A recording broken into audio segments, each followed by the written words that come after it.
waxaa mahad iskale sidoo kale maamulka gobolka Shabeellada Hoose dawladda Koonfur Galbeed Soomaaliya madaxda dawladda federaalka Soomaaliya dhamaan waxaan leenahay waan aragnay wax qabadkeena haddaysan dawlad jiri lahayn dadkan shaqo ma heli lahayn ciidamada xoogga dalka Soomaaliyeedna halka ma imaan lahayn maanta waxa ilaahay maadiisa ciidamada xoogga dalka Soomaaliyeed iyo shacabkii ayaa gacanta is haysto waxay iska jarayaan geedkii yahuudka ahaa u dhaxeeyay deegaanka Buufo iyo deegaanka Janaale insha Allah maalmo gudahooda waxa arki doontaan ninkii jooga Janaale iyo ninkii jooga Buufo inay is arki doonaan maalmo ka hor ma muuqanin qofkii oo meel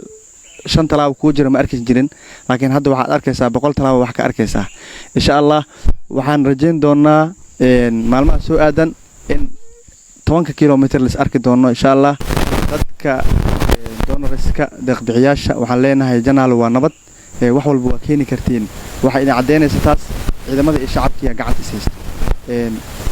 dadka hadda shaqada haayana tiradooda wallahi aad u yartahay waxaan leenahay inay noo soo kordhiyaan si dad badan shaqo ay u helaan wadadana ay si u dhaqsiyaha badan ay nadiif ku noqoto in wadadan wax ahayd wada lama galaan ah hooday ahayd oo shabaabka ay ku doonayeen inay ku dulmiyaan dadka ku nool dhamaan guud ahaan gobolka Shabeellada Hoose wadadan soo tariyaha sheegayna mar dhow way furmi doontaan waana dhisi doonaa Soomaaliya waxay dhahdaa dal ninkiisa dhisto Janaale dalkiina dhista wadadiina dhista cala garoobka iska jira aad u mahadsan assalaamu calaykum wa rahmatullaahi wa barakaatuh waxa ilaahay mahadiisa ah ujeedadii hadafka aan lahayn aan ku dhaqaaqnay ilaahay wuu noo aqbalay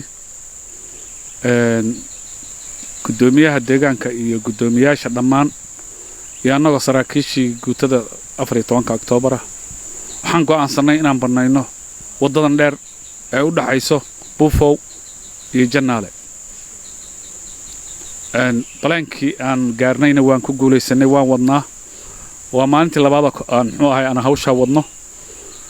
hadda kormeer baan ka nimid meel fiican way maraysaa laakiin waxaan jecel lahay insha Allah annagoo kaashanayno rabbiga weynaa waaxidka ahaa ilaahay idamkii iyo ciidanka oo day amnigiisa iyo hatta gacanta la galay shaqada in aan dhaqso si dhaqso ah inaan u badnayno masaafada Janaale iyo meesha la yiraahdo iyo Buufo shacabka deegaanka waa la bisteen way diyaar garoobeen waxayna rabaan insha Allah goordhow hadduu alla idmo ayaga waxba ka harin rag iyo dumarba in ay wadada banaanka dhigan goordhow insha Allah annagana amnigaan xiraynaa gacanna waan ku siinaynaa insha Allah